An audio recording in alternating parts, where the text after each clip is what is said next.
Mr. Willas KSB Ayo VKT So Rukangare Suit Ndobina Jifa ya moto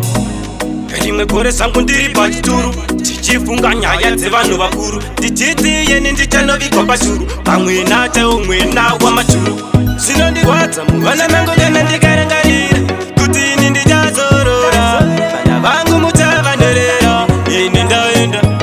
zvinondirwadza muhana mangu kana ndikarangarira kuti ini ndichazorora vana vangu muchavanerera vana ndaenda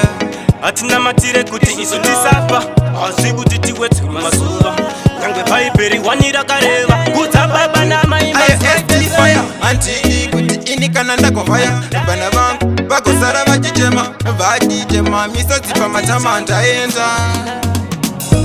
zvinondirwadza muvana mangu kana ndikarangarira kuti ini ndichazorora vana vangu muchavanerera ini ndaenda zvinondirwadza muhana mangu kana ndikarangarira kuti ini ndichazorora vana vangu muchavanerera vana ndaenda handina kuti ndinofanasi asi hapasi pedu pano pasi anangu handisi munhu wesimbi nyange mukatema asi chekutanga ndoda uzive mwari usafe wakarega kuenda kuchechi zvepano pasi izvi zvinovava tinoda nzvimbo kudenga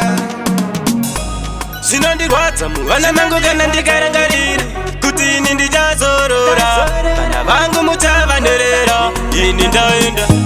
zvinondirwadza muhana mangu kana ndikarangarira kuti ini ndichazorora vana vangu muchavanerera vana ndaenda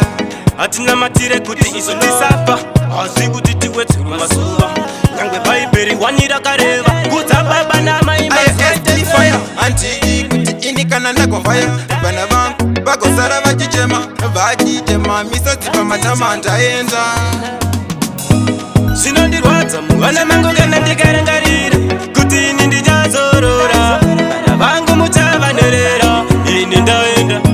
zvinondirwadza muhana mangu kana ndikarangarira kuti ini ndichazorora vana vangu muchavanerera vana ndaenda zvinondirwadza muvana mangu kana ndikarangarira kuti ini ndichazorora zvinondirwadza muhana mangu kana ndikarangarira kuti ini ndichazorora